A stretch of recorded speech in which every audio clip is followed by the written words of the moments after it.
Hello and welcome to How to Program Python. In this video I will show you how to use an editor.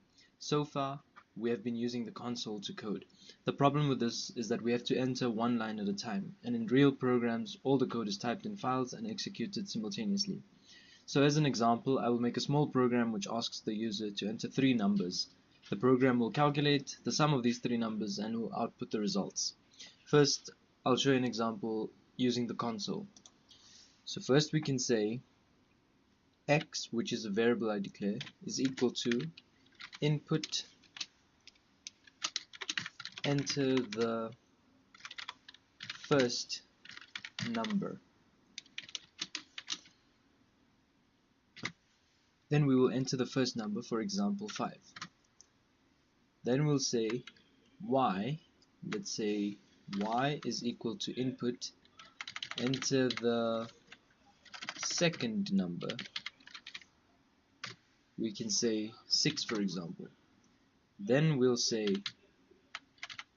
z is equal to enter the third number.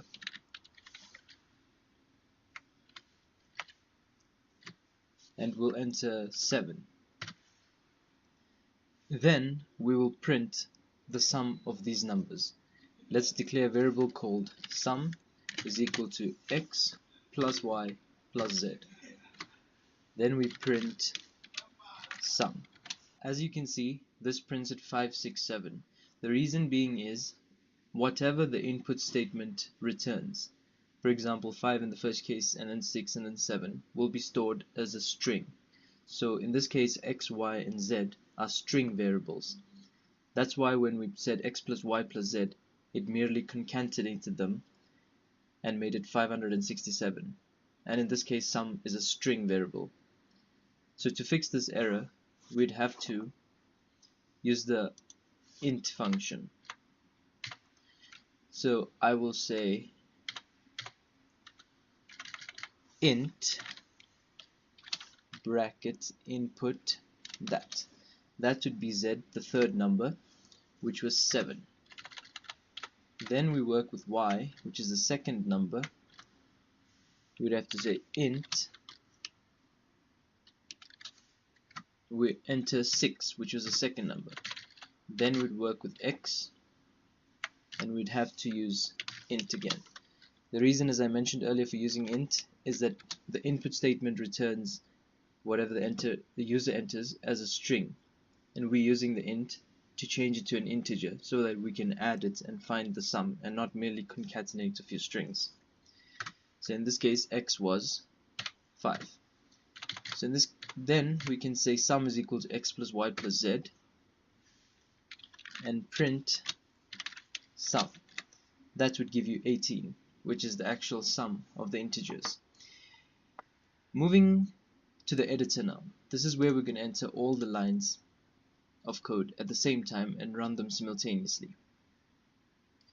So this is our first line of code, which we will paste there. Our second line of code, which we would paste there. And our third line of code, which we would paste there. Fourth line of code would be sum,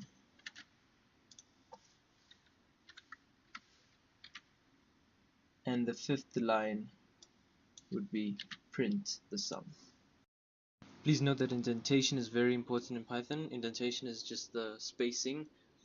For example, if I were to put y 1 tab space forward, you'd get an error. So unexpected indent. So for now, just leave everything under one line. Indentation is useful later on when we do functions. I will get to that later on when we actually do functions. So let's leave it as one line. And to run the code, we click the green triangle at the top there. So that is the button which we will click to run our code. If we ran, it says enter the first number. Then we'd say 5. It would say enter the next number, second number, 6. Enter the third number, 7. 18 is the sum. And that's how we use the editor in Spider. If you have any suggestions, please let me know in the comments section below. If you like this video, give it a thumbs up. Subscribe to the channel to learn more about Python and how to code Python. And that's it. Sayonara.